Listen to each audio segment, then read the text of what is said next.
I love my hat, man. Larry, this is Shad. I get so many compliments about this hat. Hello again, vets. Rick Seaman here for the Veterans Nation on Veterans Network. And we're here for a fundraiser for the National Veterans Foundation. And I'm here with their founder, Mr. Shad, who you're all familiar with. He's no stranger to Veterans Network by any means. And we're at the home of a gentleman. His name is Dr. Rahhal. He's a high-end eye surgeon. He's into all this high-end laser stuff. I mean, this guy's been all over the world with new technologies. And he's invited us to his home tonight, Shad, because it's a birthday party. Yeah, it's because of his daughter. His daughter, who is 16 going on 17, who is familiar with the foundation, has visited several times with the foundation, has willed that her 17th birthday be on behalf of the National Veterans Foundation in our battle against 22 veteran suicides a day. I mean, go figure. We need to go to the youth. I'm tired of trying to get the old fogies to wake up and think about what veterans do, even though we're such a small percentage. And what this young lady has done, her name is Emily, the 17-year-old daughter of Dr. Rahhal. And I see the Dr. Rahhal, come on in, join us, please. Here, step in here. Thank you. Thank you so much for putting this on, and what a great thing your daughter's doing. This is amazing. Thank you very much. First, I want to say this is happening partly because of Emily and partly because of Shad. And our relationship goes back at least 10 years when I became, in his famous immortal words, the doctor of his eyeballs. You know that song, Doctor of My Eyes? Doctor of My Eyes, yeah. This is the Alabama version. Right. So we became friends, and I treated him briefly, and he's still in my practice. And over the years, I've had a chance to come to many of his events. The 25th anniversary comes to mind. Sure. And I couldn't believe what amazing things the National Veterans Foundation is doing and attempting to do and needs help doing. And so I volunteered my services at one point to throw a fundraiser here at the house, and it turned out that my Emily, who is a Veterans Day birthday, she's born on November 11th, which is the connection to this event and this great day. So she volunteered herself and took it on herself to meet Shad and went down to the center, and here we are. We're going to be talking to Emily here in a few minutes, and but for now, let's just say, hey, let's get this show on the road. Let's have a cocktail and raise some money for the veterans and stop 22. Hey, and I'd like to say that what Dr. Rahhal and Diana, his wife, I mean, they're really a team, along with Emily. This is something that I think all Americans should think about, and opening their homes up. You know, I think some politician was talking about the village, the community, the village. This is where we are. We're in Dr. Rahhal's village, in my backyard. And I hope we start a precedent here, and I hope to restate that later in this evening tonight, and reach out to other people to do what Dr. Rahhal's done. It is so hard and difficult today. So much money goes into politics and campaigning that organizations like ours really suffer financially because, and I think if we take it to the community, and we're starting with Dr. Rahhal's family, I think this is a great start. I'm elated, happy. My heart is just overwhelmed tonight. I totally agree, and I might add that no one can, regardless of political affiliation, can have anything but support for such an event. It doesn't matter what your political position is on war or otherwise. The vets need us to support them every day and all the time. Right. And of course, as we all know, if it weren't for the vets who served and sacrificed, we wouldn't be doing any of this. Exactly. We wouldn't be here. We wouldn't have a swimming pool. We wouldn't have the beautiful hills above Tarzana in California. We wouldn't have anything. We wouldn't have anything. So, gentlemen, have a great evening. Let's do it. Thank you. Thanks for coming. Thank you, Rick. Thanks a lot.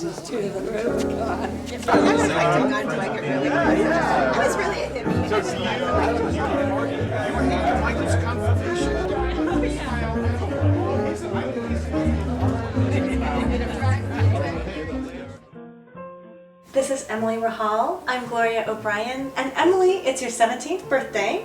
And you've dedicated it to a fundraising event here at your home for veterans. And you've done something very special. Can you tell us about this event? Yeah, this year for my birthday, I'm holding a joint birthday party and benefit for the National Veterans Foundation to help battle 22 veteran suicides a day. Yeah, this issue is very serious, and our veterans are not getting the kind of support they need, and it's a tragedy, and it's neat to see someone like you taking an interest.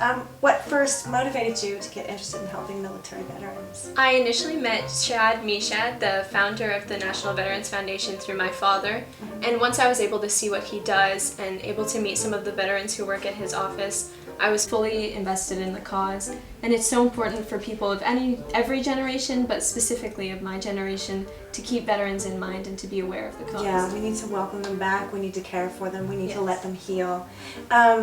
So I really just want to personally thank you, and as a speaker for the National Veterans Foundation and the Veterans TV Network, I salute you. Thank you so much, and go have a great time tonight. Thank you, thank you.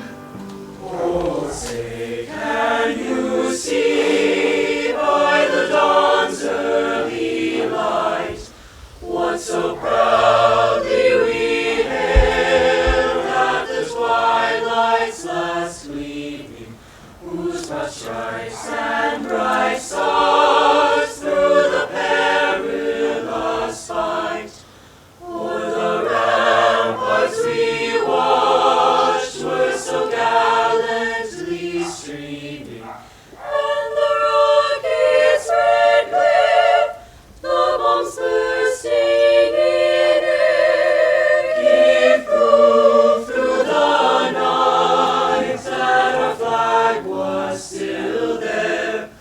Oh, say does that star-spangled banner yet wave o'er the land of the free and the home of the brave?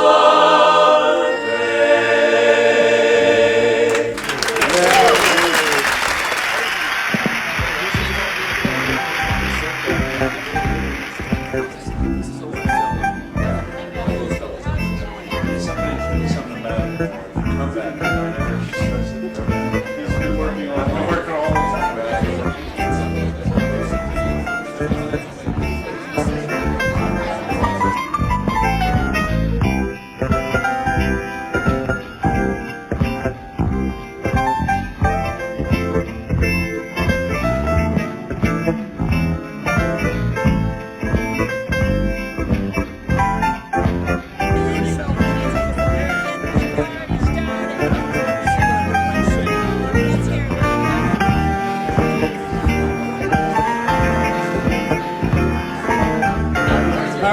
Here's the Queen of the Universe. Actually, it's Christine Hess. She is the Director of Women's Outreach at the National Veterans Foundation. Christine, you're looking good. Thank you so much. Great to see you.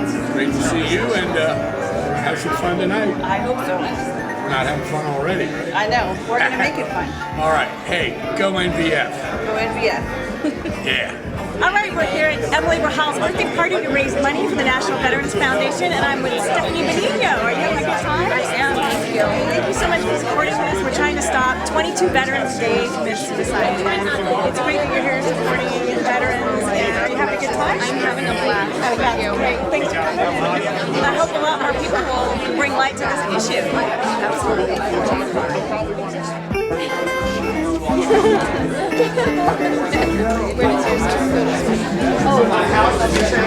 And everything the MVF does rocks. That's right. That's right. I mean, you guys, I mean, we rock. You not rock? I rock all the time. We rock. Yeah, we rock. All right. Seriously. We're talking. Okay. Stop 22. Stop 22. You got it.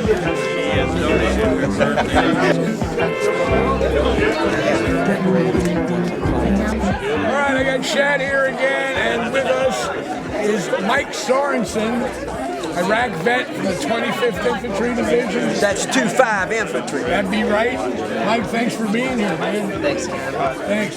So how do you guys...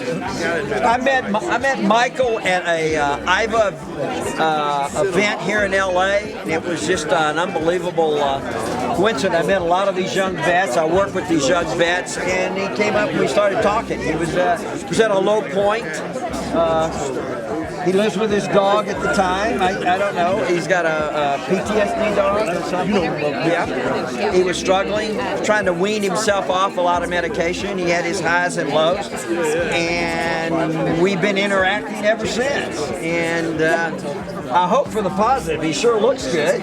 He came to my wedding reception at your place recently. So. Oh yeah. Right. Well, Mike, I think it's a great story. I wish we had another hour to talk about it here, but I think with your connection with Shad, I think you're sort of a spokesman for how the National Veterans Foundation is helping a lot of vets. And I thank you for your service and absolutely welcome home, man. Yeah. All right.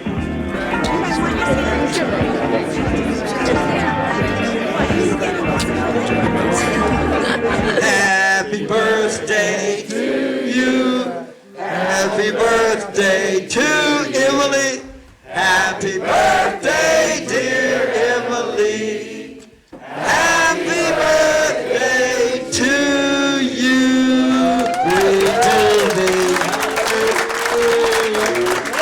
Thank you. Thank you everyone for being here, and thank you to Shad and Bill and the National Veterans Foundation for giving me the honor of working with your foundation and having a voice through your foundation. It's really an unbelievable opportunity. This is such a powerful and incredible night, and I hope that all of you have felt the significance of tonight.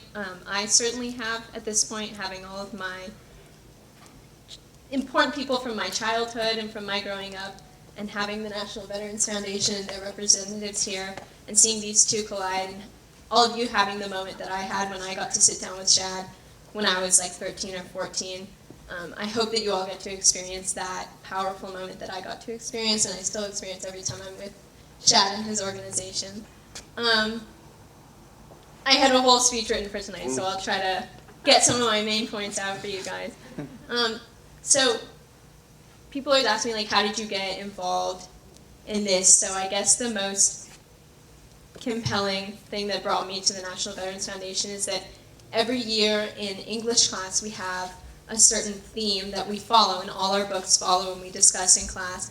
And one year the theme was, what constitutes a hero?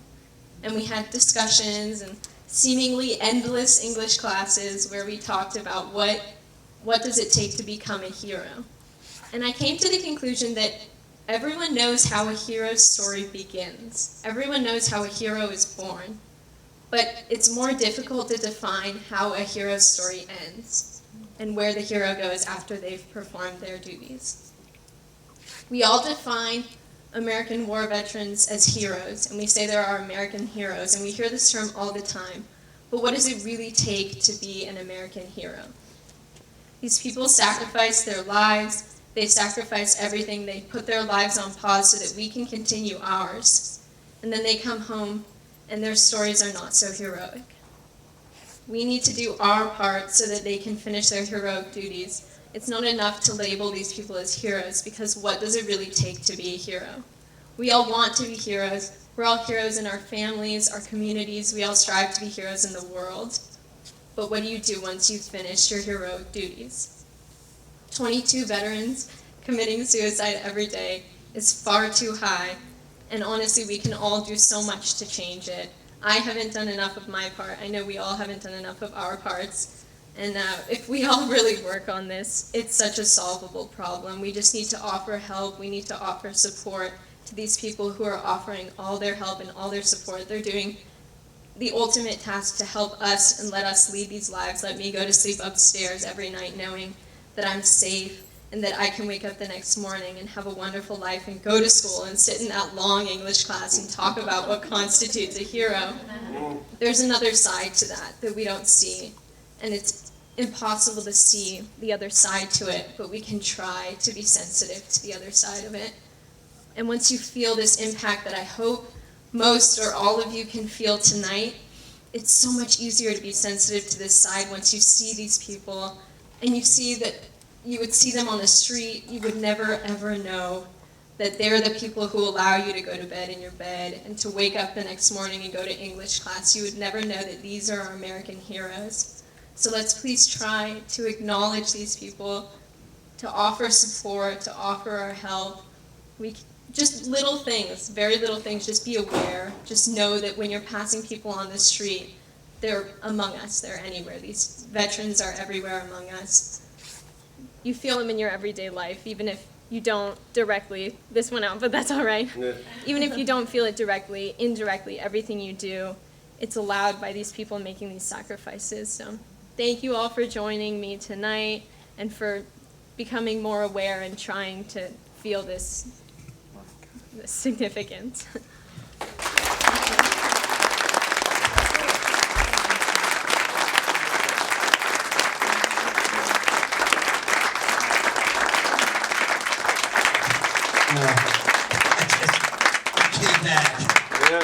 Wow. I have no words. There's a lot of combat vets in the audience here. Rick, Mike, Stephanie. Where's Stephanie? Patton. Stephanie, you're back there. She's very shy. She's a vet that I met through another vet that came across country and is now working on a degree to help other vets. This has got to be one of the greatest nights of my life because of Emily. And I can go next to Diana and Faris, and it's just incredible. I mean, this is phenomenal. I have, that's the best story. I'm an author on the war.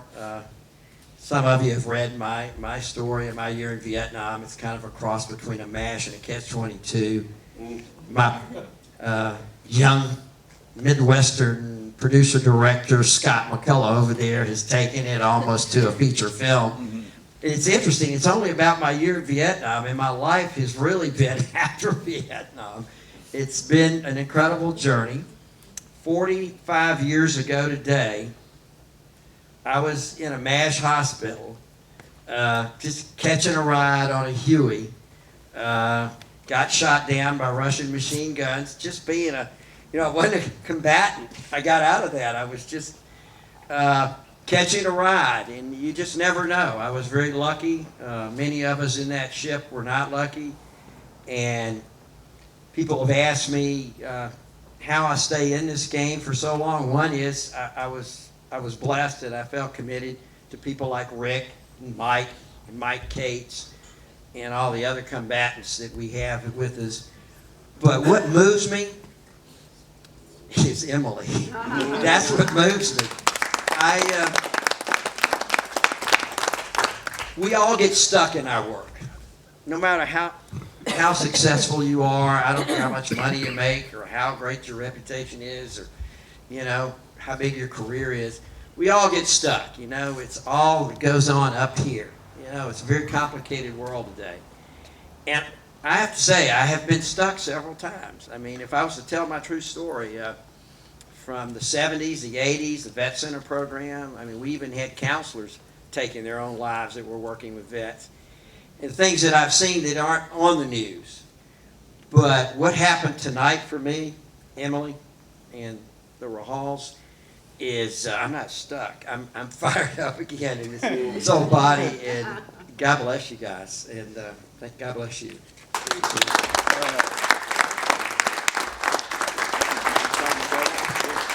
Final word, if you feel moved, visit Bill at the desk. Because we are here for a purpose. Emily, what a great night it's been. You did good. Thank you. This is wonderful. And I just have to tell you, from my heart, and I know I speak for a lot of veterans out there, probably close to all of them, what you've done here, I feel, is what makes this country great and what makes it worth fighting for. Thank you so much. Thank you. Thank you for your service, and thank you everyone for making this such a wonderful night. All right. So I'm privileged to be standing next to Dr. Rahhal's wife, Diane, who was a big part of this thing, obviously. Diane, it's almost over. How'd we do? How'd you guys do? Oh, it was a collaborative event, and we had everyone contributing and being a part of it, but it was motivated and put on by Emily, and I couldn't be more proud of what she has done tonight and the message that she has sent tonight and the awareness she's brought about. I couldn't agree more. You've got an incredibly amazing and aware daughter in Emily. Yes, I'm incredibly proud, incredibly proud, and I hope that her message was heard and that people are called to action to take care of our veterans. I think it's just going to make an impact, believe me. Vets, we'll say good night and welcome home, everybody. Good night, welcome home.